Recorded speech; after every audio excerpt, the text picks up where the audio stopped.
नमस्कार, Sunita kitchen recipe Marathi channel मध्ये आपलं खूप खूप स्वागत आहे। आज आपण पाहणार आहोत उपवासाला चालणारे उपवासाच्या पोह्यापासून चिवडा कसा बनवायचा।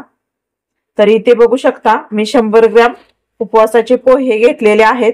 तर हे पोहे हलके फुलके पातळ असे आहेत। तर हे भाजलेले पोहे आहेत। तर या पोह्यांचा आता आपण चिवडा बनवणार आहोत। पोहे 100 ग्रॅम इतके या प्रमाणात घेतलेले आहेत। तुम्ही तुमच्या आवडीनुसार घेऊ शकता, कमी जास्त प्रमाणात।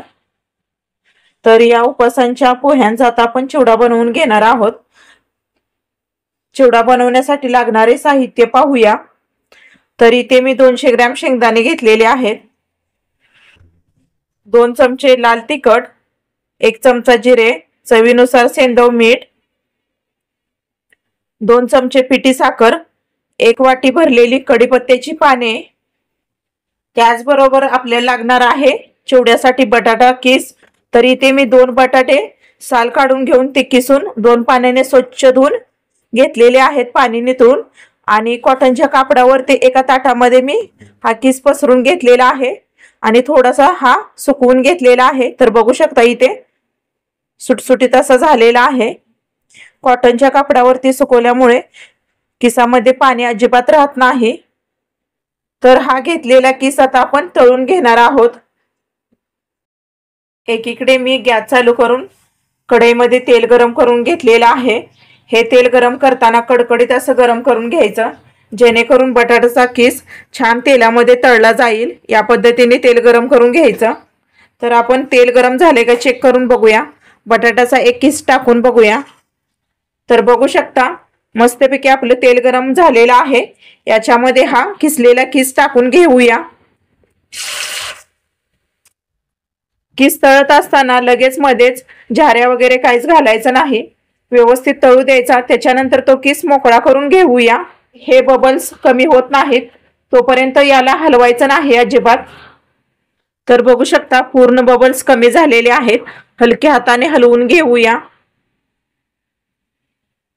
छान कुरकुरीत होईपर्यंत तळूया।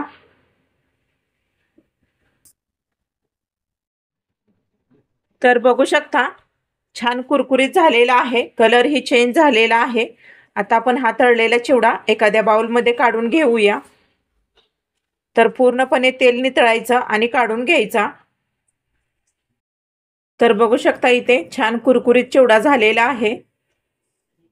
तर याच प्रकारे राहिलेला बटाटा किस तळून घेऊया। चिवडा तळलेल्या याच कढईमध्ये आता आपण उपवासाचे पोहे भाजून घेणार आहोत। तर कढईतलं मी तेल काढून घेतलेलं आहे। याच कढईमध्ये आता आपण पोहे भाजून घेऊया। तर कुरकुरीत होईपर्यंत पोहे भाजून घ्यायचे।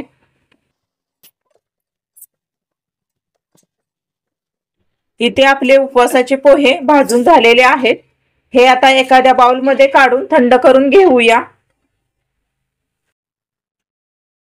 याच कढईमध्ये शेंगदाणे तळण्यासाठी मी परत तेल गरम करून घेतलेलं आहे। शेंगदाणे टाकून घेऊया। कुरकुरीत होईपर्यंत तळूया। इथे आपले शेंगदाणे तळून तयार झालेले आहेत। शेंगदाणे तेलामध्ये फुटले की समजायचे शेंगदाणे व्यवस्थित तळलेले आहेत। आता हे तळलेले शेंगदाणे आपण काढून घेऊया। तर काढताना तेल नितळून काढायचे।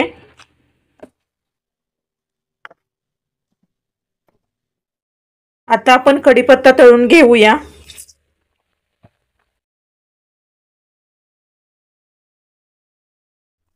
तळलेला हा कढीपत्ता बाउल मध्ये काढून घ्यायचा।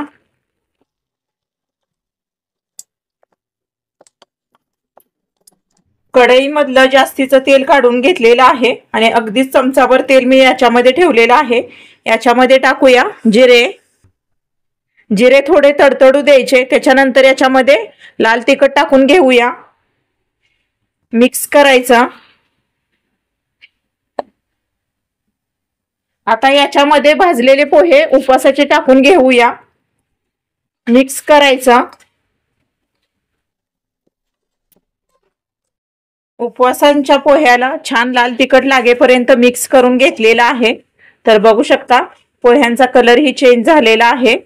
आता याच्यामध्ये टाकूया चवीनुसार मीठ। तर इथे मी सेंधव मीठ घेतलेला आहे। मिक्स करायचं।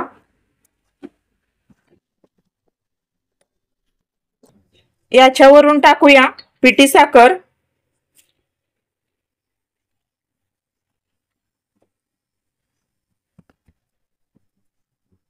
मिक्स करायचं। गॅस अगदी स्लो ठेवायचा जेणेकरून पोहे छान कुरकुरीत होतात।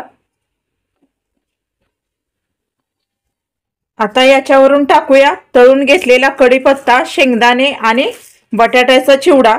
तर तळून घेतलेल्यापैकी आपण अर्धा टाकणार आहोत आणि वरून गार्निशिंग करण्यासाठी अर्धा बाकी ठेवणार आहोत। आता हे सर्व मिक्स करूया।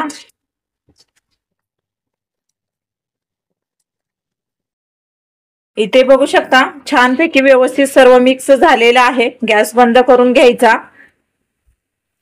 आता हा बनवलेला चिवडा एखाद्या बाउल मध्ये काढून घेऊया।